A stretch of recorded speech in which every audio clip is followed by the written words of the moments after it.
Adolf Hitler.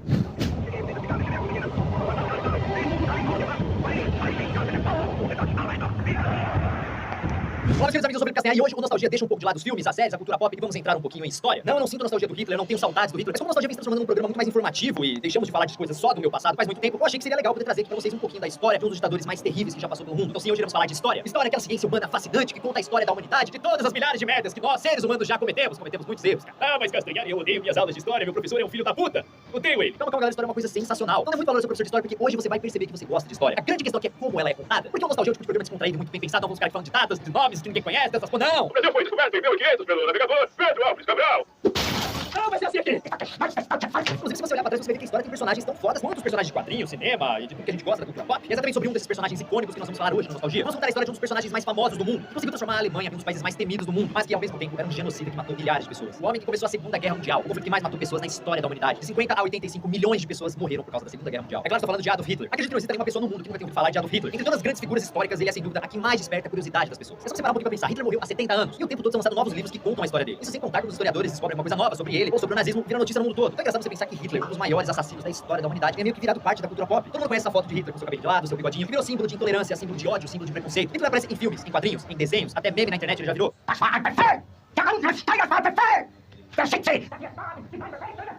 Isso é bem fácil de entender. Mesmo Hitler sendo um monstro, o cara tem uma história fascinante. E galera, olha só, primeiro Hitler pegou a Alemanha, que estava na merda, fudida, e transformou ela primeiro em uma potência econômica e depois em uma potência militar bélica. Isso é conquistando a Europa inteira, criando um império gigantesco. E agindo da forma que ele queria. Ninguém parava Hitler, quer dizer, uma pessoa parou Hitler. Vocês vão entender isso mais pra frente.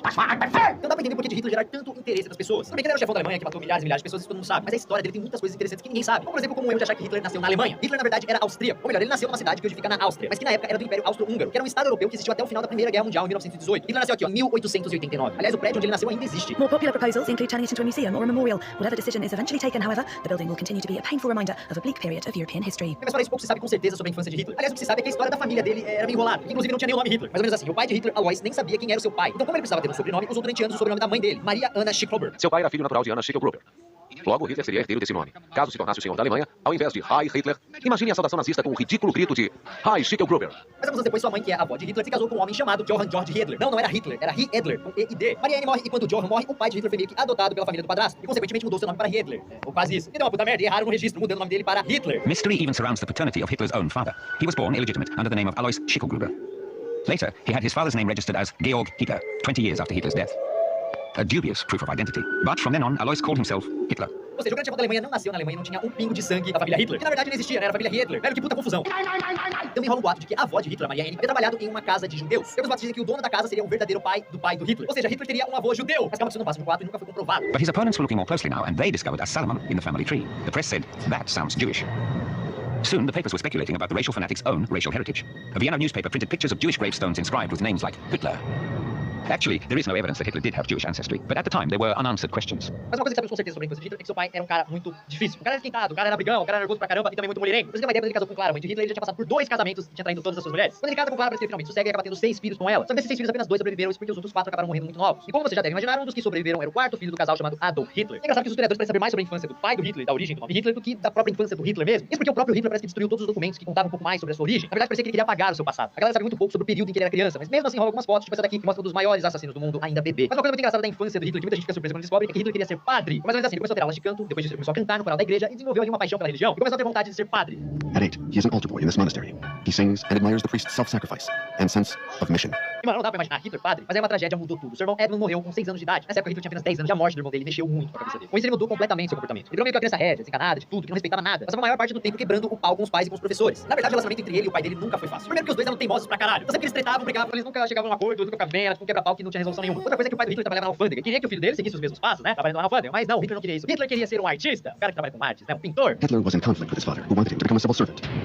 But Hitler will not go far in school, arrogantly considering himself above the education system. E o pai do Hitler achava isso um absurdo, ele não engoliu essa ideia de pintor, ele não aceitava isso de jeito nenhum. E é claro que eles começaram a tretar muito por causa disso. Hitler queria ser pintor, o pai dele achava que pintar é coisa de vagabundo, vai trabalhar, moleque. Vai se fuder, eu vou pintar. The poor boy is obstinate. He wants to be an artist. Never, says his father. Not so long as I live. Hitler shuts himself off, unbending and numb. Mas é isso, eles nunca se entenderam de verdade até que o pai do Hitler morreu em 1903. E foi nessa época que a merda começou a acontecer de verdade. E como eu falei, Hitler meio que cagava pra escola, só que tinha um professor que começou a chamar a atenção dele, principalmente por causa de suas ideias sobre o nacionalismo germânico. Em outras palavras, era um cara que venerava a Alemanha. E o Hitler começou a prestar atenção nisso. Pra vocês entenderem, naquela região onde Hitler morava, era muito comum essa ideia pairar no ar. Porque lá onde eles moravam, no Império Austro-Húngaro, era cheio de alemães. Mesmo porque também era bem próximo da fronteira. Muitas pessoas ali também compartilhavam dessas ideias do professor do Hitler. Então Hitler entrou nisso de cabeça. E ao mesmo tempo que começou a venerar a Alemanha, ele começou a pegar um pouco de nojo do Império Austro-Húngaro. Porque lá tinham pessoas de todas as etnias e raças. Having left his home province, he discovers the many communities living in the Austro-Hungarian capital. Czechs, Poles, Italians, Croatians, and Jews. He will later state, it appeared to me like the incarnation of racial profanation. Então, um pouquinho antes dele defender a raça ariana pura, começou muito mais cedo do que você imagina. E meio que inconsciente na cabeça dele. Só que mesmo com esses pensamentos políticos distorcidos, o sonho dele ainda era ser um artista. E como o pai dele já tinha morrido e não enchia mais o saco, ele se mudou para Viena, que era a capital da Áustria, e começou a cair de cabeça nos estudos da cultura, né? Pra se tornar um grande artista. Ele até mesmo tentou entrar na Academia de Artes da cidade, só que foi recusado 2 vezes. Porque achavam que Hitler não tinha talento. E foi uma frustração gigantesca que ele nunca conseguiu superar direito. His ambition was to go to Vienna and become an artist or architect. Once there, he produced architectural drawings and watercolors like these. Competent, but not good enough to win the place he longed for at the Viennese Academy of Fine Arts. E ele ainda estava em Viena quando recebeu a notícia que sua mãe tinha morrido. Até então ele se sustentava com uma pensão que ele recebia do governo por causa da morte do pai dele. E também com uma graninha que a mãe dele mandava. E agora que a mãe dele tinha morrido, a fonte meio que secou. Já que ele mal conseguia se bancar só com o dinheiro da pensão. His mother was on her deathbed and died of cancer shortly before Christmas. The Jewish doctor said he had never seen a son so grief-stricken. Aí a vida de Hitler vira uma merda. Hitler passa a viver quase como um mendigo, né? Vivendo em abrigos e passando meio que fome. Agora eu te falar uma coisa muito importante. Nessa época Viena tinha um prefeito que vivia atacando judeus e os católicos em seus discursos. Como ele tava fudido na merda, sem grana, Hitler começou a ouvir isso, começou a falar, pô, é culpa da igreja, é culpa dos judeus que eu tô fudido, é culpa deles. Aí fudeu, cara. Isso começou a mexer demais com a cabeça do Hitler. Se fosse uma história de ficção, essa é a hora que você ia apontar e falar, porra, tá começando a nascer um monstro aí. Se fosse Star Wars, essa seria a hora que Anakin ataca o povo de areia. Quem é fã de Star Wars sabe, quem assistiu a história de Star Wars também sabe. Agora não sei um pouquinho de Viena e olhar para o resto da Europa, que estava vivendo uma situação bem complicada. Tava rolando muita tensão entre vários países e a galera começou a perceber que eventualmente ia estourar uma guerra. Hitler começou a perceber isso quando ele viu que o Império Austro-Húngaro estava recrutando pessoas, né, para lutar na guerra. Ele falou, nem fodendo que eu vou entrar pra esse exército cheio de pessoas de outras raças que não são puras. Eu vou me alistar na Alemanha. Então ele deu um chapéu na convocação militar, pegou suas coisas e se mudou para a Alemanha. Exatamente, Hitler arrumou suas malas e foi morar em Munique, capital da Bavária, que é uma região da Alemanha. In 1910, he escaped to the Reich of his dreams, to Munich. When he was in Vienna, he scraped a living by painting copies of postcards. He tried it here too. Aí quando a Primeira Guerra começou, Hitler se alistou no exército da Bavária, mesmo se apresentando como cidadão austríaco. Se liga, essa foto aqui não é um puta achado. Os caras encontraram Hitler ainda como um cara qualquer no meio da multidão, vibrando com a declaração de que a Alemanha estava entrando em guerra. Isso é o que as pessoas esquecem, né? As pessoas lembram de Hitler na Segunda Guerra Mundial, como líder da Alemanha, mas esquecem que ele também lutou na Primeira Guerra Mundial como soldado. E como ele não era cidadão alemão, ele não poderia ser promovido a oficial. Mas até onde você sabe, o cara teve um puta desempenho na guerra. E ele ficou a maior parte da guerra na França e na Bélgica agindo como mensageiro. Se você acha que isso era fácil, mano, Hitler fazia isso atravessando o território inimigo. Que na boa, não é qualquer um teria coragem de fazer não. For 4 years, Corporal Hitler has been a courier, carrying messages for Bavaria's 16th Infantry Regiment. He runs from trench to trench, delivering the soldiers their orders. It's a dangerous assignment. Hitler chegou ao posto de cabo e ganhou várias medalhas por bravura. E olha só a ironia, ele só ganhou uma dessas condecorações, a Cruz de Ferro de primeira classe, porque foi indicado pelo seu superior, um tenente alemão que era judeu. Mano, eu duvido que o Hitler tenha ficado feliz com essa história. He's decorated with the Iron Cross. He will wear this Iron Cross underneath his Nazi Party insignia. Galera, a Primeira Guerra durou cerca de 4 anos. E perto do final dela, Hitler foi parar no hospital. Ele acabou se ferrando graças a um ataque de gás de mostarda, a grande arma que foi descoberta na época, o gás mostarda. E por causa disso, ele ficou temporariamente cego. E foi no hospital já em 1918 que ele ficou sabendo que a Alemanha, que já estava tomando uma surra, havia se rendido. In October 1918, he was temporarily blinded in a gas attack. 1 month later, as he lay in a darkened hospital room, a greater darkness descended across Germany. The war was lost. Eu quero abrir um parênteses aqui muito importante. Alguns historiadores falam de um boato de que Hitler havia sido ferido no abdômen e no testículo, no saco, na sacoleta. Dizem que foi o médico Johann Jambor quem salvou Hitler, porque ouviu Hitler gritando no meio de vários outros soldados feridos. Isso nunca foi confirmado, mas galera, vamos pensar um pouquinho. Imagine Hitler com toda a sua psicose, com toda a sua cabeça distorcida, sem uma bola, infértil, ele não poderia ter filhos. Dizem que isso teria causado ele um complexo de inferioridade, porque o cara não era mais homem, ele não podia ter mais filho. Isso meio que afetou a cabeça dele. Porque aí Hitler queria se mostrar homem a todo custo, mesmo que pessoas inocentes morressem no meio disso. E mais uma vez, isso nunca foi confirmado, mas pra mim faz muito sentido. E voltando pra guerra, Hitler fica sabendo que a Alemanha perdeu. E é claro, ele ficou extremamente puto quando descobriu isso. E o que deixou Hitler mais puto é que ele não acreditava que a Alemanha tinha perdido na guerra do braço. Ele falava que era culpa dos políticos que tinham se rendido, que o exército era muito foda, não tinha como. E galera, muita gente na Alemanha também achava isso. In the aftermath of this lost war came riots on the streets of Germany and a socialist revolution in Berlin. Some of the leaders of the attempted revolution were Jewish. Agora tem outra coisa muito importante sobre Hitler que está ligado ao final da Primeira Guerra Mundial e também ligado ao seu antissemitismo, ou seja, o ódio pelos judeus, né, que como todo mundo sabe, era uma das principais características do Hitler. Portanto, ninguém sabe ao certo exatamente quando foi que ele falou, beleza, agora eu odeio judeus. Alguns falam que começou de fato lá na escola com aquele professor, outros dizem que foi quando ele ficou fudido lá em Viena. Não tem muito como saber. Inclusive, quando ele dormia em abrigos, ele também tinha amigos judeus. Mas o que todo mundo que estuda sobre a história de Hitler concorda é que isso de fato cresceu depois da Primeira Guerra Mundial. Porque muita gente na Alemanha colocou a culpa da derrota da Primeira Guerra Mundial nos civis, principalmente nos judeus, alegando que eles que tinham feito a Alemanha se render, que era culpa deles. Aí pra piorar tudo, a rendição da Alemanha fodeu com o país. Os caras foram obrigados a assinar o Tratado de Versalhes, você lembra que estudou isso na escola? Colocava a Alemanha como culpada pela guerra e tinha uma série de imposições econômicas que colocavam o país num poço sem fundo. Eles ainda tinham que abrir a mão de diversos territórios e não podiam mais ter um exército muito grande. Foi um verdadeiro tapa na cara da Alemanha. The Treaty of Versailles, signed on June 28, 1919, condemns Germany to pay enormous reparations, which will create a great burden on the economy and will become a central issue in Germany's popular grievances.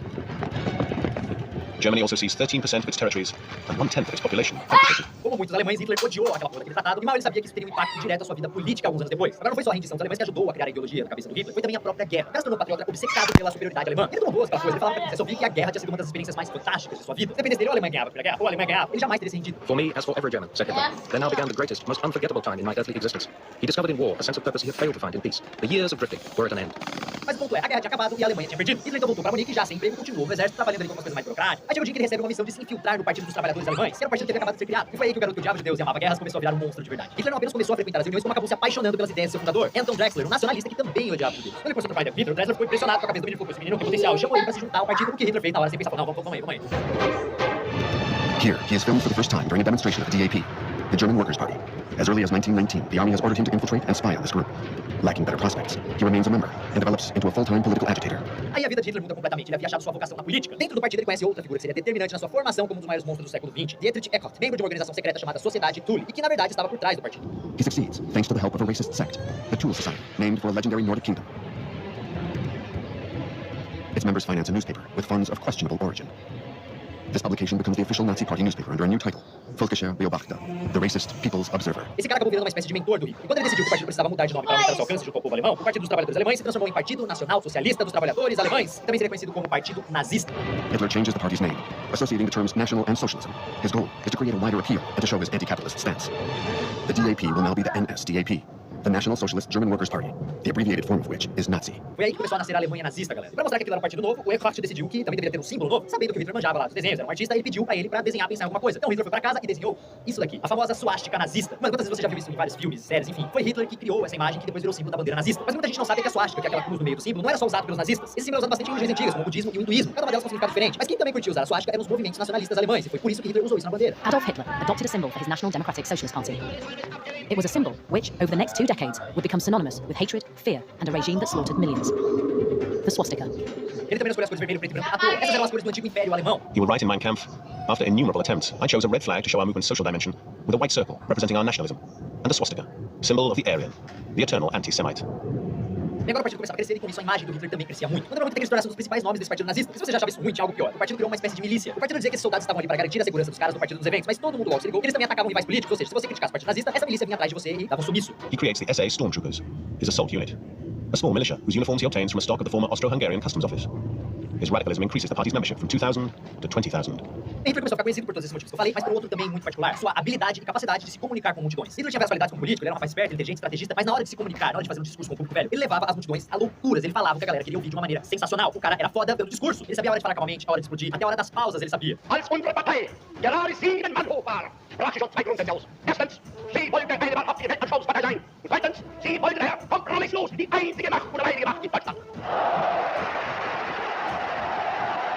Se liga, essas fotos também são clássicas e mostram Hitler ensaiando antes de um discurso. Não é à toa que ele conquistava cada vez mais seguidores, uma vez que o cara não só falava o que a galera queria ouvir, como deixava a multidão em delírio, assim, falava da maneira correta, ele sabia mexer com a galera. In Hoffman's small Munich photography shop, Hitler, as always, inspired by Wagner and fascinated by opera singers' theatrical movements, studies a whole range of gestures conveying domination, which he will use in the first big Nazi rallies. Hitler states, "The masses are feminine and stupid. Only emotion and hatred can keep them under control." Nicht das eigene Volk! Deutsches Volk hilft ihm selbst! Jeder soll helfen! Dieses Unheil soll feigen! E com a popularidade do partido nazista, ele começava também a receber investimentos e dinheiro de várias indústrias e também de empresários. E essa galera também colocou na cabeça dele a ideia de uma conspiração internacional dos judeus que, segundo eles, queriam dominar o mundo. E é lógico que Hitler comprou essa ideia e começou a falar também sobre isso nos discursos. Es sind das die Menschen, die überall und nirgends zu Hause sind, die nirgends einen Boden haben, auf den sie gewachsen sind, sondern die heute in Berlin leben, morgen genauso wohl in Brüssel sein können, übermorgen in Paris oder in Prag oder in Wien oder in London und die sich überall zu Hause fühlen. Es sind die einzigen, die wirklich als internationale Elemente anzusprechen sind, weil sie überall ihre Geschäfte betätigen können. Aber das Volk kann ihnen ja nicht nachfolgen. O partido nazista estava cada vez mais forte em Munique, só que ele ainda não tinha nenhum poder na Alemanha inteira. E o que Hitler decidiu fazer? Ele falou, bem, já que não temos poder, vamos tomar o poder na força. Na Itália, um cara chamado Benito Mussolini tinha feito uma marcha em Roma, quando os fascistas entraram na capital italiana e colocaram Mussolini no poder. O Hitler olhou para aquilo e disse, porra, se ele consegue fazer isso, eu também consigo. Aliás, no começo de sua carreira política, Hitler se espelhou muito em Mussolini. A saudação fascista emprestada de Mussolini tornou-se parte do ritual, junto com as bandeiras e estandartes.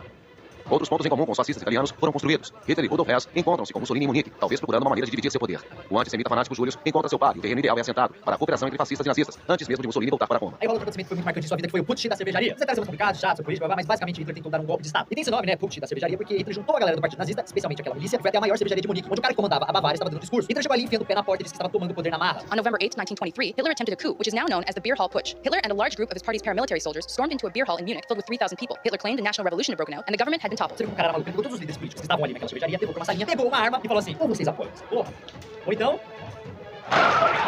Hitler queria tomar o poder na Bavária para depois marchar para Berlim, assim como Mussolini fez na Itália para assim tomar o poder do país. Só que a parada morreu ali na Bavária. Ele tentou invadir os prédios públicos, a polícia reagiu, teve tiroteio, um monte de morreu e deu uma bosta. No meio da confusão, Hitler fugiu para casa de um amigo e esse amigo disse que ele estava tão frustrado que até pensou em se matar. Assim, o primeiro avanço nazista é detido. Antes do ataque, Hitler tinha jurado vencer ou morrer. Eu tenho balas no meu revólver para os meus camaradas e uma para mim mesmo se falhar, declara. Não passou de promessa. Ele falha, mas não se mata. Galera, pra vocês se situarem, isso rolou em 1923. Então quem acha que Hitler apareceu logo ali antes da Segunda Guerra, né, começou em 39, tá enganado. O cara já estava causando uma puta bagunça na Alemanha mais de 15 anos antes da Segunda Guerra. Só que a carreira política dele quase acabou ali, porque Hitler foi preso, acusado de traição e condenado a 5 anos de cadeia. E acho que provavelmente nem ele sabia que o fato dele ser preso seria algo determinante em sua escalada pelo poder. Primeiro porque o seu julgamento fez com que a ideologia nazista fosse conhecida por toda a Alemanha. Segundo porque foi na cadeia que ele escreveu um dos livros mais famosos do mundo, Mein Kampf, que é traduzindo Minha Luta. O livro tem 2 volumes, é uma mistura de autobiografia e de propaganda da sua ideologia. Essa foto aqui tem a primeira edição do livro autografada por Hitler. Hitler rants about the struggle of the master race, the tall, blonde, Aryan Germanic race, the necessary conquest of its living space, the eradication of communism, and the crushing of France and the Jews, who, in Hitler's eyes, do not even belong to the human species. At the time, many readers judged the book to be arrant madness, a fatal error. On the contrary, it should have been read carefully and taken seriously, for it's at the root of the deaths of 50 million human beings. E tem muita coisa ali na sua autobiografia que é bem discutível, principalmente sobre a sua juventude. Vários historiadores dizem que muita coisa ali não aconteceu e que ele deu uma baita de uma enfeitada pra parecer muito mais foda do que ele realmente era. O problema maior do livro foi quando ele começou a falar sobre sua ideologia e o que ele acreditava, e como ele queria transformar a Alemanha em uma nação ocupada pela raça pura. Ou seja, se você não é ariano, você estava fora dos planos do Hitler para uma nação perfeita. E algumas partes do livro falam inclusive sobre genocídio dessas outras raças. Então esse livro já mostrava que tipo de monstro a Alemanha estava criando. Mein Kampf foi lançado em 1925 e de início não vendeu tanto. Tipo, demorou um pouco pra dar uma emplacada. Até 1932 o livro já tinha vendido mais de 200 mil cópias, o que, se você parar pra pensar que o livro defendia assassinato em massa. Em 1933, quando ele se tornaria chanceler da Alemanha, o livro vendeu 1 milhão de cópias. Para o poder do cara. If it isn't on your bookshelf, you could be denounced by your hired help. By hook or by crook, Mein Kampf will be sold, and it's translated into countless languages. The royalty payments are astronomical, making Hitler a very rich man. Inclusive, esse livro era dado em casamentos, comemorações, era um livro meio que obrigatório de se ter. Aí você se pergunta como ele conseguiu isso se o cara tava na cadeia? Como ele se tornou chanceler da Alemanha? Na verdade, ele não ficou muito tempo na cadeia, somente 1 ano. Só que quando ele saiu da prisão, o partido nazista havia sido banido da Bavária e Hitler foi obrigado a jurar que ia respeitar o governo alemão e tudo mais. Mas como ele não era bom nem nada, ele começou a reorganizar o partido nazista no norte da Alemanha. Então ele aceitou porque ele sabia que eventualmente uma chance de fazer barulho ia acabar aparecendo. E ele estava certo, a chance apareceu, mas acho que ninguém imaginava que essa chance iria aparecer nos Estados Unidos. Em 1929, houve uma quebra da Bolsa de Nova York, que deu origem à Grande Depressão, uma das maiores crises econômicas da história. Isso refletiu em todos os países. A Alemanha, que estava começando a ser pior financeiramente, levou uma baita rasteira. De um dia para o outro, milhões de pessoas perderam seus empregos, os bancos quebraram, mas ficou completamente arruinado de novo. In the wake of the Wall Street crash of 1929, the German economy all but collapsed. The Weimar government had borrowed money to pay the Allies' war reparations, and now the debt became too great to service. Banks crashed, and unemployment soared. The Nazis gained support, but so did the communists. E essa era a chance que Hitler estava procurando. Ele começou a discursar falando que ia acabar com o Tratado de Versalhes, aquele lá do final da Primeira Guerra Mundial, e falou que queria transformar a Alemanha de novo em uma potência, falou que ia fortalecer a economia, trazer empregos para os alemães. As always, he promises the earth, the end of unemployment, relief for peasant farmers, respect for the law, and above all, peace. Com essa crise, a parada começou a decolar. Todo mundo começou a ouvir Hitler. Não só os simpatizantes do nazismo, como também operários, gente de classe média, gente de classe alta. Todo mundo começou a prestar atenção nisso. Hitler hadn't somehow mesmerized his new followers into acting against their own will. In this desperate situation, they chose to have faith in a leader they felt had charisma. Até que em 1932 acontece algo inevitável. Hitler, que agora já era um cidadão alemão, se candidata à presidência da Alemanha. E ele até teve bastante votos, mas acabou ficando em segundo lugar. A história podia ter acabado aí, beleza, ele perdeu e desistiu, né? Mas não acabou. Pra quem não sabe, na Alemanha funciona o governo de parlamentarismo. Só que, ao invés de primeiro-ministro, eles têm um chanceler, que é tipo um chefe do governo que dá as cartas. É um cara foda dentro do governo. Na época do Hitler, a Alemanha tava numa puta crise e o chanceler não conseguia fazer nada porque ele não tinha a maioria no Congresso. Tá, mas o que isso quer dizer? Tipo assim, o chanceler era de um partido e a maioria dos deputados eram de outro. Então os deputados não deixavam o cara fazer porra nenhuma. Então começou uma puta pressão para o Hitler ser nomeado chanceler. Tipo, sem eleição e nada. Tipo, nomeou o cara e foda-se. E foi isso que o governo fez. Colocou o Hitler como chanceler achando que ia conseguir controlar ele. Ah, lei com engano, lei com engano. Agora Hitler fazia parte do governo da Alemanha e, é claro, seu poder começou a aumentar. Hitler é confirmado como chanceler e anuncia a sua política. Aos trabalhadores de todas as idades, nada de greve. Aos pequenos comerciantes, leis contra as grandes lojas. Para as mães e crianças, proteção contra trabalho infantil. Promessas. Promessas para manter uma nação inteira nas correntes da escravidão. Desfiles eram organizados para homenageá-lo. Ovações seguidas de ovações. Mas esse grande maníaco não se satisfazia. Esse foi o primeiro discurso de Hitler após assumir o cargo de chanceler. Dieses deutsche Volk, ein Vorführung von einer Einheit, von einem Geist, einer Geschlossenheit, einem Platz, einer Beharrlichkeit, an deren wir wieder Vorstein, genau wie die Täter einst aus Deutschland die Geschichte hinten und endlich schaffen muss. Esse acontece um dos fatos mais instigantes da história que até hoje ninguém conseguiu explicar direito. Em 27 de fevereiro de 1933, o Reichstag, prédio do Congresso Alemão, foi incendiado. O partido nazista culpou os socialistas e essa acabou se tornando a versão oficial. The investigation carried out by the police under Goering incriminates a 24-year-old Dutch communist named Marinus van der Lubbe, suspected of a heavy record of arson. Quickly found guilty, he is guillotined. Who will profit from this crime? The Nazis. Mas muita gente acreditava que os próprios nazistas foram os responsáveis pelo incêndio, tipo pra se passar de vítima. Se isso aconteceu de fato ou não, o importante é que os nazistas agora conquistaram ainda mais a simpatia dos alemães. Isso teve outra consequência forte. Pra manter a ordem, o governo decretou novas leis que baniam o Partido Socialista e permitiam que qualquer pessoa que fizesse oposição ao governo podia ser presa, sem explicação nenhuma. Tá falando mal do governo? Chega aí, vamos prender você! Stormtroopers, now armed, have the status of auxiliary police officers. All over Germany, they take up positions in front of the headquarters of leftist parties and workers' unions. Again, they will foment violence, while Hitler continues to play the electoral card to reassure an increasingly exhausted President Hindenburg. E essa tensão continuou até 1934, quando o presidente da Alemanha se afastou por problemas de saúde, o cara tava quase morrendo, e aí o que aconteceu? Era a chance que o Hitler queria de assumir o poder. No mesmo dia, ele emitiu um referendo que unia os cargos de presidente e chanceler em um só, dando poder absoluto a Hitler. Ele passou a ser chamado de Führer, a palavra alemã que significa líder. The office of Chancellor was combined with that of President. Head of government became head of state. The army swore personal loyalty to Adolf Hitler, and the parliamentary democracy became a dictatorship. Aí começa oficialmente a história nazista que deixaria milhares e milhares de pessoas mortas. Can President Hindenburg contest the Chancellor's decisions? To the sound of cheers, democracy dies in Germany. Não pensa, se antes de ter o poder total, Hitler já influenciava uma galera. Então imagina agora que o cara tinha poder total no governo, milhares de pessoas seguindo ele e nenhum tipo de restrição. Die große Zeit ist jetzt angebrochen. Deutschland ist nun der Macht. Die Machthabung ist Nationen. Primeiro que muita gente não sabe, pelo menos no início do governo Hitler, ele foi um puta chefe de Estado. Independente de suas ideias psicóticas, o cara conseguiu tirar a Alemanha do buraco. O número de desempregados na Alemanha caiu de 6 milhões para 1 milhão, velho. Ele começou também a investir em obras de infraestrutura como ferrovias, estradas, represas e várias outras coisas, para criar uma infraestrutura capaz de transformar a Alemanha em uma potência. A recovery program that was every bit as successful as that of Roosevelt in the USA. Money was pumped into the economy through vast public works, directly and indirectly creating jobs, raising the level of demand and productivity throughout Germany. A lasting image of the 1930s is of Hitler and other Nazis proudly opening autobahns, futurist highways of a new age. Tem uma nível de adoração que a galera começou a ter pelo Hitler. Quem gostava dele começou a virar fanático, quem já era fanático começou a falar, pô, eu morreria por esse cara. Now that they were in power, many of those close to Hitler found their belief in him had intensified still further. We love Adolf Hitler because we believe firmly and profoundly that he was sent to us by God to save Germany. To those who follow him, there is no quality that he does not possess to the greatest perfection. E a parada que ele fez muito mais do que simplesmente melhorar a economia da Alemanha. O cara pegou o sentimento daquele alemão que estava completamente humilhado por causa do fim da Primeira Guerra e ergueu o espírito daquele cara. Fez ele se sentir orgulhoso novamente de ser alemão. Germany in the mid-1930s. A country reborn from humiliating defeat shows a new face. Prosperity, full employment, and electric national unity. E o Hitler usava sua influência para fazer várias e várias coisas. Lembra que eu falei que ele gostava de pintura, de arquitetura? Então ele começou a incentivar cada vez mais a arquitetura da Alemanha, sempre com prédios absurdamente grandiosos. Aquelas coisas que você olha na rua e fica tipo até bobo com o tamanho. Isso não era de graça, galera. Fazia parte da estratégia nazista de mostrar a superioridade da raça ariana. Above all, gigantic, colossal. The temples of a great illusion. Even after 1,000 years, they were meant to continue to proclaim the greatness of his Reich. People were petrified in the monumental. Their lives were null. Only one person counted. Aliás, tem algo que os nazistas eram geniais, era na propaganda. Até hoje, a estratégia deles, que foi coordenada pelo ministro de propaganda, Joseph Goebbels, um dos principais aliados de Hitler, é estudada nas faculdades de todo mundo como exemplo de propaganda bem-sucedida. Tudo era feito para mostrar a superioridade da raça ariana e também o poder da Alemanha. Far more blatant was The Eternal Jew. Also released in 1948, it was personally commissioned by Goebbels, who remained heavily involved throughout its production. Richard Wagner hat einmal gesagt, der Jude ist der plastische Dämon des Verfalls der Menschheit. Und diese Bilder bestätigt Wichtigkeit seines Ausbruchs. É claro que eu também funcionava com os programas de rádio, de televisão, cinema, cartaz, tudo era trabalhado ao favor do nazismo. É legal lembrar que Hitler, como um bom artista frustrado, mandou queimar todo tipo de arte moderna, já que ele achava esse estilo horrível, né? Ele era um cara mais clássico, pintava de uma maneira mais clássica. He had the final say in the choice of pictures for every German art exhibition. Everything was the same all over the country. The pictures, even if sometimes painted by experts, were soulless. The people all looked alike and were alike. The country was full of celebration, and yet still a mirror of his monotonous soul. He promoted the art he liked and persecuted what he didn't understand. E cara, a Alemanha sempre teve uma indústria muito forte do cinema. E tipo, quando Hitler assumiu o poder, aqueles que eram contra o nazismo foram embora da Alemanha e quem ficou ajudou a construir também filmes sobre o nazismo. Um desses filmes, chamado O Triunfo da Vontade, se tornou quase um símbolo da Alemanha nazista. Ele foi dirigido por uma mulher chamada Leni Riefenstahl, que é considerada uma das maiores documentaristas de todos os tempos e mostra um congresso do Partido Nazista. With clever framing and lighting techniques, she glorifies the new god of a new mystique, a mystique of race, of the leader, of power and its apostles. Cara, quando você assiste isso hoje é assustador. Tipo, tudo é enorme, organizado, aquela multidão de alemães enlouquecidos. Esse é um dos filmes de propaganda mais importantes já feitos e estudados, cara.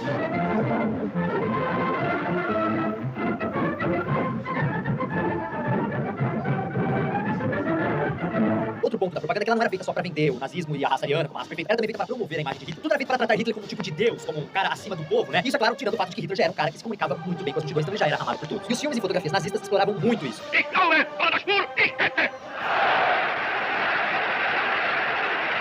Mas não deu muito certo a tentativa do Hitler impressionar o mundo fazendo os Jogos de 1936 em Berlim. Adolf Hitler arrives to open the 11th Olympic Games in Berlin.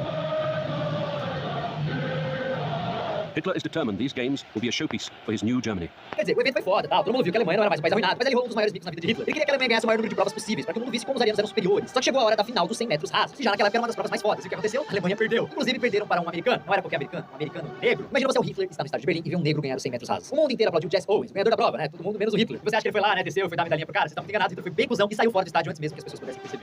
When an American Negro, Jesse Owens, wins 3 gold medals, Hitler refuses to shake hands with him. Não podemos esquecer, é claro, que Hitler foi um bom político, fez muitas coisas positivas para a Alemanha, mas ao mesmo tempo a vida dos judeus na Alemanha ia ficando cada vez mais difícil. A perseguição começou logo que o Partido Nazista assumiu o poder e ia piorando a cada dia. O exército invadia casas de famílias judias sem nenhum motivo e prendia todo mundo. Era a coisa mais comum naquela época, você vê judeus sendo presos sem motivo, apanhando na rua, lojas de judeus sendo incendiadas. Though the Nazis admitted that nearly 100 people were killed, no one was ever charged. The German public were much more shocked by the damage to property visible everywhere. The Germans called the pogrom Kristallnacht, or Crystal Night, because of the amount of shattered glass. The total economic loss was enormous, tens of millions of Deutschmarks. The destruction of plate glass alone amounted to half a year's production of the Belgian glass industry. Os judeus perdiam cada vez mais direitos. Alguns viram que a coisa ia só piorar e se mudaram dali. Só que muitos não tinham pra onde ir, foram ficando, achando que as coisas poderiam eventualmente melhorar, porque como todo mundo sabe, nunca aconteceu. Half the German Jews would manage to emigrate. Good Blackman remembers, we succeeded in embarking on the condition of giving up everything we owned. The poorer German Jews would be stuck in Germany. They would be deported to the eastern ghettos, then exterminated in the camps. E chegou um momento que a Alemanha já era um puta mais foda, que aconteceu que todo mundo suspeitava que ia rolar eventualmente. Hitler começou a olhar para outros países. Lembra do Tratado de Versalhes, lá em da Alemanha? Então Hitler nunca foi com a cara dessa porra. Só que agora ele tinha poder para fazer algo sobre isso. The Treaty of Versailles forbade Germany from placing troops opposite the French border. On March 7th, 1936, Hitler ordered his army to cross the Rhine. It was a gamble. Had France decided to go to war, Germany had not yet built up its strength to have any chance of resisting invasion. E a história diz o seguinte, Hitler chamou a equipe dele e falou, bem, eu quero ouvir aí todas as suas ideias de política internacional. Mas os caras apresentaram uma lista que tinha uma porrada de coisas, tipo, acabar com as restrições, recuperar os territórios que a Alemanha tinha antes da Primeira Guerra Mundial, acabar com as restrições militares que o Tratado de Versalhes havia imposto, recuperar as colônias alemãs na África, enfim, tinha coisa pra caralho. Sabe o que Hitler fez? Ele olhou a lista e falou assim, isso faz muito pouco, eu quero mais, quero mais. Bem, um belo dia ele acordou e decidiu aumentar o exército dele para 600 mil soldados, que era 5 vezes mais que o Tratado de Versalhes permitia. In March 1935, Hitler broke the Treaty of Versailles. He introduced universal conscription and began building up an army of 36 divisions, the Wehrmacht, a navy strong enough to engage in battle, and a powerful air force, the Luftwaffe. Foreign nations contented themselves with lame protests. Ele tava um pouco se fudendo, se ele ia quebrar algum tipo de regra do tratado. Aí o que ele começou a fazer? Começou a recuperar alguns dos países que ele havia perdido na Primeira Guerra Mundial. Ou seja, a Alemanha passou anos crescendo ali em silêncio na dela. E do nada começou a mostrar isso pro mundo, e da pior maneira possível. Hitler called for the realization of an old nationalist dream, the union of all Germans in a great German state, one Reich embracing all the German-speaking peoples. Not only Austrians and East Prussians, Germans in the Sudetenland of Czechoslovakia, Germans in Poland, in Yugoslavia, Germans even in Russia. Aí vocês perguntam, porra, mas e os outros países? Os caras ficaram de boa com isso? Tem basicamente sim. Alguns países simplesmente não tinham força pra enfrentar a Alemanha, e os que tinham queriam fazer isso sozinhos. A parada é que ninguém queria de novo uma nova guerra na Europa. E Hitler se aproveitou disso para crescer o seu exército. E pra piorar, a Alemanha começou a fazer algumas alianças estratégicas bem perigosas. Virou parceiro da Itália, que tinha o Mussolini, e logo fechou também com o Japão. Esses três países formariam um lado da Segunda Guerra, que é conhecido como o eixo, que são os bad guys da história. In September 1940, Japan, Italy, and Germany signed the Tripartite Pact and forged the so-called Axis powers. Their goal, quite simply, is to rule the world. And they seem well on their way. E com o Japão e a Itália do seu lado, Hitler abriu o mapa da Europa, olhou pro mapa e falou assim: agora vocês vão ver quem manda nessa porra!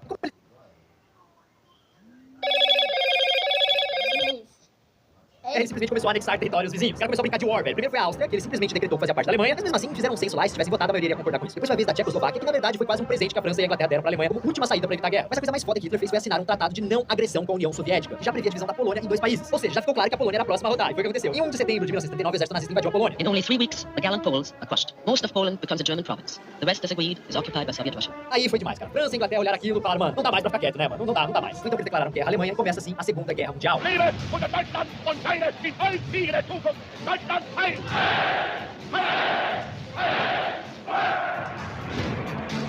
Um dos maiores conflitos de nossa humanidade, que envolveu mais ou menos cerca de 100 milhões de pessoas em mais de 30 países diferentes. Então, galera, se a gente fosse falar da Segunda Guerra Mundial, isso aqui ia dar uma nostalgia maior do que já tá isso, que tá longo pra caralho. Então, se você quer ver uma nostalgia sobre história, sobre Segunda Guerra, sobre Primeira Guerra, sobre corrida espacial, sei lá, comenta aqui embaixo o que vocês precisam de ver. Qual como é o Norte da África, na Europa, Pacífico, Atlântico. Mas como essa nostalgia sobre Hitler, vamos focar só mais no lado da Alemanha. Mas porque basicamente nos primeiros anos de guerra é Hitler quem joga as cartas na mesa. Porque Hitler, que já tinha mostrado que era um puta político, começou a mostrar também que era um baita estrategista. O que ele conquista nos primeiros anos de guerra, velho, é um absurdo. Ele invadindo um país atrás do outro usando uma técnica que ficou conhecida como Blitzkrieg, que o exército ataca o inimigo tão rápido que não dá nem tempo dos caras se defenderem. We must meet the enemy with novelties that take him by surprise, so we can continually retain the initiative.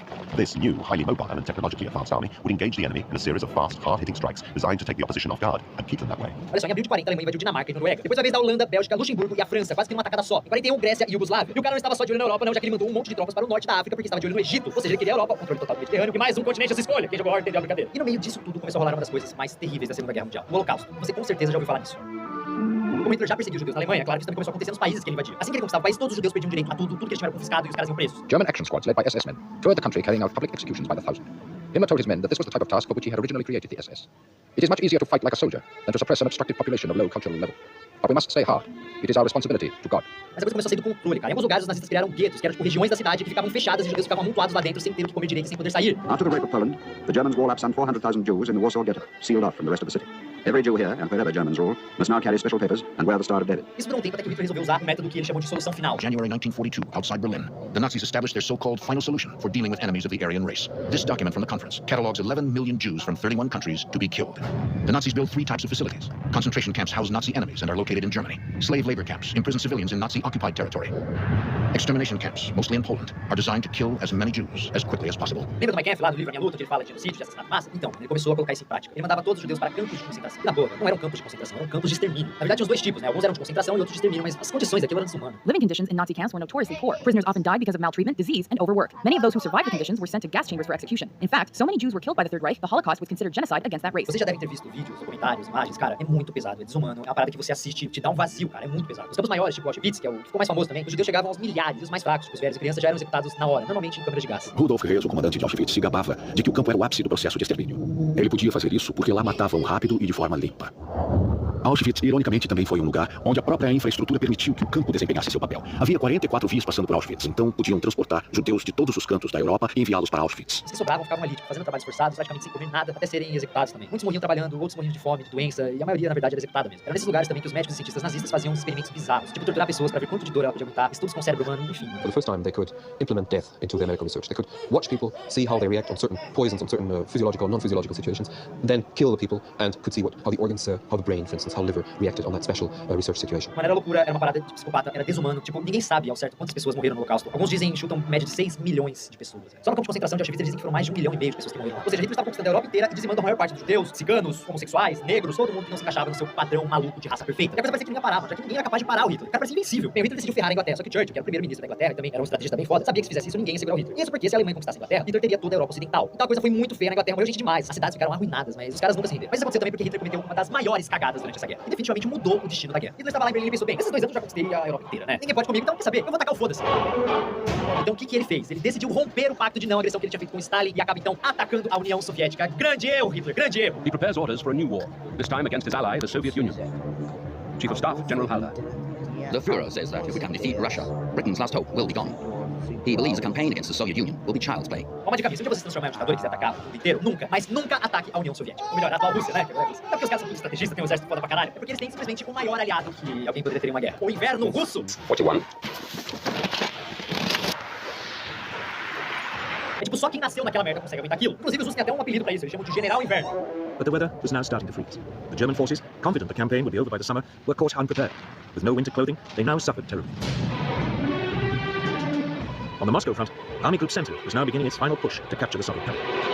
O General Inverno que acabou com Napoleão foi também o General Inverno que fodeu com o Hitler. Tipo, no começo da invasão do Hitler, até que começou a dar certo. Porque o exército soviético era grande, mas não estava tão preparado quanto o Hitler. Só que com o tempo a parada começou a se equilibrar e a galera da Rússia começou a usar uma tática que é genial. Funciona mais ou menos assim, a Alemanha ia avançando e eles iam recuando junto. Como a União Soviética era tipo gigante, você já olhou o mapa do mundo, olha a Rússia, o tamanho daquela porra. Então isso ia perdurando durante muito tempo. Só que os russos não iam apenas recuando, mas também iam pegando todos os animais das fazendas e queimando as plantações, para que os alemães não encontrassem comida. Olha o nível dos caras, destruíam o próprio país para montar uma armadilha. E é claro que chegou uma hora que a comida dos alemães acabou. E como eles já estavam bem no meio da União Soviética, não rolava mais voltar para a Alemanha. A única alternativa era continuar avançando no meio daquele inverno de menos 40. Cara, o que morreu de gente congelada na invasão da União Soviética não dá nem pra contar. É claro que também morreu bastante gente da União Soviética, mas velho, morreu muito alemão. The Russians were assisted by the extreme winter of 1943, which brought the German war machine to a halt. And also because of their aviators, both men and women, many of whom died in defense of their country. In July of 1943, at the Battle of Kursk, in the largest tank battle in history, the Russian army was again victorious, stopping Germany's last major offensive in the east. Essa foi a primeira derrota do Hitler. Muitos acreditam que se ele tivesse largado o osso, como dizem, se tivesse deixado, tá bom, eu não vou conseguir, deixa pra lá, eu não queria nem invadir vocês, né, deixa pra lá. Então dizem, se ele tivesse deixado pra lá, as coisas seriam bem diferentes hoje em dia. Então sua primeira derrota foi para o seu ego, porque mesmo se fudendo na União Soviética, ele não parava de mandar soldado. Não, vai, soldado até acabar a porra todos os soldados. Você quer dizer, mandava, os caras morriam congelado, ele mandava mais, aí tinha que mandar mais comida, mais suplemento, o cara começou a gastar o suplemento dele, gastar contingente e foi se fudendo. An entire army will be destroyed in the ice of Stalingrad. 300,000 German troops will be surrounded. 2/3 of them die. They will die in battle or freeze and starve to death.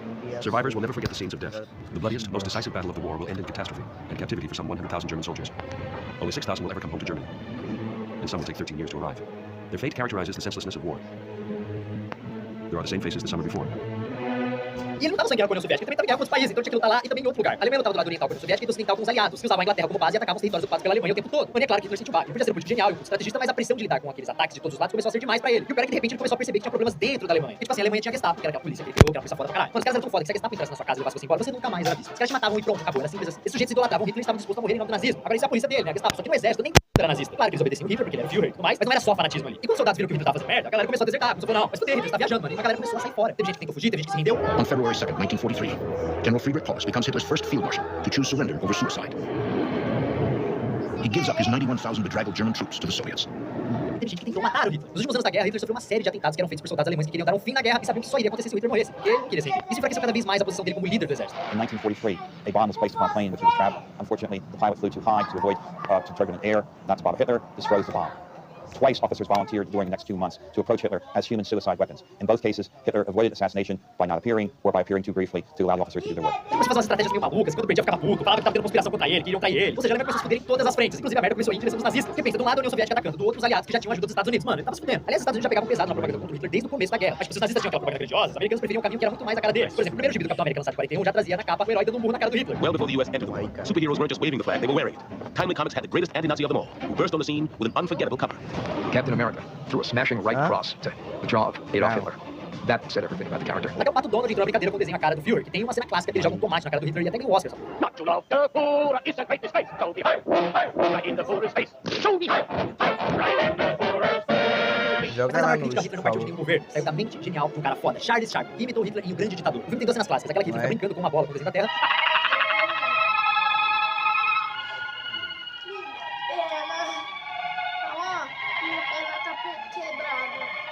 O discurso final é que Chaplin acusa o preconceito, a intolerância e dá uma aula de humanismo.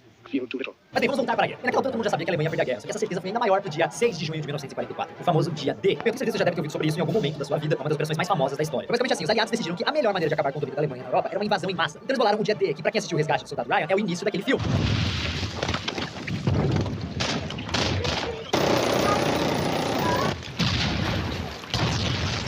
Milhares de soldados aliados invadiram a Europa quase ao mesmo tempo, tanto por barcos como por paraquedas, e conquistaram pontos chaves do litoral da Europa. Com isso, eles puderam montar bases ali e começaram a agrupar soldados e ir avançando, colocando os nazistas pra correr. The Allied invasion comes ashore on the beaches of Normandy. 83,000 British and Canadian troops land at Gold, Juno, and Sword beaches. 73,000 Americans of the U.S. First Army land at Utah and Omaha beaches. Então, mano, o bagulho tava cada vez desmoronando mais. Tinha lá os soldados do dia D, tinha lá a União Soviética, começou tudo a desmoronar. E tipo, a certeza de que a Alemanha ia perder a guerra era tão grande que começou uma disputinha ali entre a Inglaterra, Estados Unidos e União Soviética pra ver quem chegava antes em Berlim pra tomar Berlim e acabar com a guerra. E Hitler percebeu isso e foi ficando cada vez mais insano que acabou tendo que se confinar dentro de um bunker. Ficou lá comandando as operações da guerra do seu bunker todo protegido. E reunido com o alto escalão nazista e com os generais do exército. E Hitler decide quem ficará até o fim e vai para um abrigo bunker sob a chancelaria com Eva.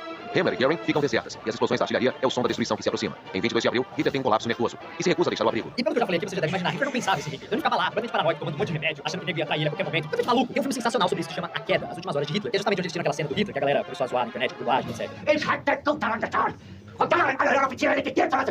engraçado que esses últimos momentos do Hitler tem umas informações mais curiosas sobre ele. Por exemplo, os depoimentos dos secretários que trabalhavam com ele no bunker mostram um Hitler totalmente diferente do que a gente espera. Elas diziam que ele as tratava de uma forma muito carinhosa, quase como se fosse um pai, sempre educado, gentil. Er war sehr höflich, auch sehr charmant. Man konnte schon, zum Beispiel Frau Christian konnte sagen, was haben Sie für entzückende Öhrchen. Da hat sie eine neue Frisur gehabt und nach oben gekämmt.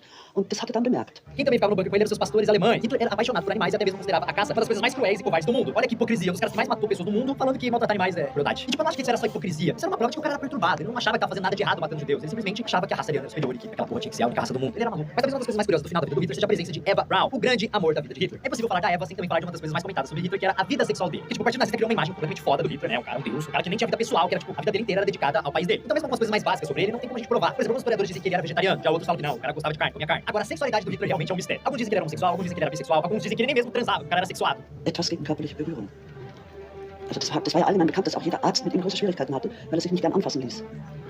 Ich glaube, er hat also höchstens mal mit der Hand die Hand auf den Arm von seiner Nachbarin gelegt, oder, aber er hat sich auch nie massieren lassen wollen oder solche Dinge. Da war er absolut sehr zurückhaltend. Ele teve algumas teorias de que ele teve várias amantes ao longo de sua vida, especialmente depois que subiu ao poder. E também já teve gente que jura que ele tem um filho ilegítimo nascido na França no final da Primeira Guerra Mundial. Isso sem falar também daquele lance que ele era infértil das bolas. Mas também é bom lembrar que muitos desses boatos foram lançados por inimigos políticos do Hitler, né? Com o objetivo de manchar a imagem dele. Então não tem como a gente confirmar isso. E esse pouco que a gente sabe sobre Hitler é basicamente a Eva Braun. Ela conheceu ele em 1929 quando trabalhava como fotógrafo pessoal do Hitler. Eles tiveram um longo relacionamento, mas nunca se casaram de verdade. His photographer, Heinrich Hoffmann, introduced him to one of his secretaries. She resembles Gelly. Her name is Eva Braun. And already quite worldly, she fits the bill. She's captivated by the Nazi Party leader's popularity. Hitler will make her his new shadow mistress. Quando a guerra começou a chegar perto do final e todo mundo percebeu que a Alemanha ia perder, a Eva mostrou uma puta lealdade e foi até o bunker do Hitler pra ficar com ele até o final de tudo. E Hitler gostava muito da companhia dela porque ele dizia que ela o acalmava. A Eva era completamente apaixonada pelo Hitler, mas dizia que ela também não era muito equilibrada, porque ela já tinha tentado se matar 2 vezes porque o Hitler não tinha tempo pra ela. Eva has already made 2 attempts at suicide, but Hitler still refuses to marry her. Então ela se muda para o bunker e a parada vira uma puta história dramática, já que eles se casam lá no dia 29 de abril de 1945. Ou seja, ela foi companheira de Hitler durante boa parte de sua vida, pra finalmente ir lá casar com o Hitler e permanecer casada por cerca de 2 dias. Porque Eva e Hitler se suicidaram dentro desse bunker. A morte do Hitler é outra coisa cheia de controvérsias e teorias. Algumas são bem malucas, são daquele estilo de Elvis não morreu, Michael Jackson não morreu, tá ligado? Dizem que ele escapou, mudou de aparência, fugiu pra Argentina, mas ele viveu escondido até morrer de velhice. Outros dizem que ele também estaria aqui no Brasil. Ok, galera, teve um monte de nazista que fugiu pra América do Sul. O próprio Mengele, que era um médico nazista que fazia experimentos com judeus, que tinha o apelido de Anjo da Morte, morreu afogado aqui no litoral de São Paulo, na cidade de Bertioga, em 1979, onde ele vivia com um nome falso. Desde 1945, surgiram várias teorias sobre uma possível fuga de Adolf Hitler para a Argentina em um submarino. Há também centenas de testemunhos de avistamentos de Hitler em diferentes partes do mundo. A maioria ocorreu na Argentina, um lugar onde muitos nazistas buscaram refúgio. Os serviços de inteligência americanos como o FBI e a CIA relatam a presença de Hitler na Argentina e desenvolveram um semblante, simulando a aparência do Führer nos anos seguintes. Mas imaginar que o Hitler conseguia escapar, não dá, cara, o mundo inteiro estava atrás dele. E, tipo, os soviéticos já tinham invadido Berlim, estavam cada vez mais perto do bunker dele. E os generais já nem tentavam mais resistir, já viu que a porra tinha fudido com tudo e meio que falaram, mano, é isso, Hitler, fudeu. A teoria mais aceita da morte do Hitler foi a seguinte: Hitler e Eva se despediram do seu staff pessoal, foram até um quarto onde eles se trancaram, Eva tomou uma cápsula de veneno e Hitler acabou dando um tiro na própria cabeça. Ele também teria matado seus cachorros para evitar que eles caíssem na mão dos inimigos, pra outros dizem que foi para testar se o veneno funcionaria antes mesmo de ingerir. After finally marrying his mistress, Eva Braun, Adolf Hitler has committed suicide. In order to escape the disgrace of surrender, my wife and I choose death. It is our wish to be burned immediately. Mas aí começa a confusão. Dizem que os corpos foram retirados, queimados, para que eles não fossem reconhecidos e usados como troféu na mão dos inimigos. Esse é Eric Kierkegaard, o motorista particular de Hitler por muitos anos. Ele ensopou os cadáveres com gasolina. Ele diz: quando vi o chefe pela última vez, definitivamente eu tive a sensação que o fim estava próximo. Mas não havia nele qualquer mudança que desse para perceber. Nada na sua personalidade ou qualquer outra coisa. Ele disse adeus e me dispensou. No dia seguinte, quando ele estava morto, entrei no abrigo apenas para cuidar do corpo. Então surgiu Martin Bormann com Eva Braun em seus braços. Levei seu corpo para longe dele e o levei para perto de Adolf Hitler. Coloquei os 2 cadáveres lado a lado no jardim. E cumpri o difícil dever de derramar gasolina neles e incendiá-los. Os corpos queimaram de 1h30 da tarde até 7h30 da noite. Por isso, quando os soviéticos acharam os corpos perto do bunker, eles já estavam praticamente irreconhecíveis. Dizem que foi possível identificar os restos de Hitler apenas por causa da arcada dentária. Seus restos mortais foram levados para a União Soviética, onde foram analisados e tudo mais. Mas como tudo aquilo que acontecia na União Soviética nessa época, ninguém divulgava nada. Até que em 2009, cientistas analisaram o crânio que seria supostamente de Hitler e descobriram que não era do Hitler, era de uma mulher de aproximadamente 30 anos. Então, mesmo que seja quase certo que ele tenha morrido no bunker, ninguém sabe o que aconteceu com o corpo dele. Agora, essa ideia do Hitler se matar era não ser humilhado, parece que não deu muito certo, porque hoje em dia o nazismo, então sua ideologia, é considerado uma das coisas mais horríveis do mundo inteiro. Hoje em dia o nome dele e o nazismo são vistos como imorais. E ele continua sendo lembrado como um dos maiores psicopatas da história. E logo depois que ele morreu, a Alemanha se rendeu, assim como aconteceu na Primeira Guerra Mundial, o que também não deixaria ele nem um pouco feliz. What is left of the German High Command surrenders to the Allies. After 5 years and 8 months of unbridled violence, the war in Europe is over. Galera, só pra vocês terem uma ideia, hoje em dia, na Alemanha, fazer referência positiva ao nazismo ou à swastika é crime. Fazer saudação nazista, tá ligado? Aquela lá, é crime. Negar que o Holocausto aconteceu também é crime. Se o Hitler queria transformar a Alemanha na dona do mundo, bem, isso deu certo no começo, mas no final da guerra a Alemanha acabou bem fodida, tomou uma baita surra e mais de 7 milhões de alemães morreram, sendo 2 milhões deles civis, pessoas comuns. A Segunda Guerra Mundial mudou o mapa do mundo e até hoje é o conflito que mais matou pessoas na história da humanidade. Eu falei no começo do vídeo que cerca de 50 a 85 milhões de pessoas morreram. E galera, é extremamente importante que a gente analise a história. Veja todos os erros que foram cometidos e não cometa eles novamente. Tem uma frase muito bacana de um escritor chamado Jorge Santayana que diz o seguinte: aqueles que não se lembram do passado estão fadados a repetir. Inclusive existe uma pedra em frente à casa de onde Hitler nasceu que diz o seguinte: para a paz, a liberdade e a democracia, fascismo nunca mais. Milhões de mortes, lembra. E lembre-se também que Hitler não fez nada disso sozinho. Ele teve milhões de pessoas que o apoiaram, inúmeros líderes, generais, então toda a merda que ele fez não deveria cair só no ombro dele, deveria cair no ombro de todos que o apoiaram. I think of all the tyrants in history, you have to put Adolf Hitler right at the top. He almost destroyed civilization as we know it during the 20th century. I don't think that history will ever forgive him, or should it. We'll be endlessly fascinated by what A drove him, and B, why the German people decided to follow him. Not just off the cliff, but into the darkest hellhole in history.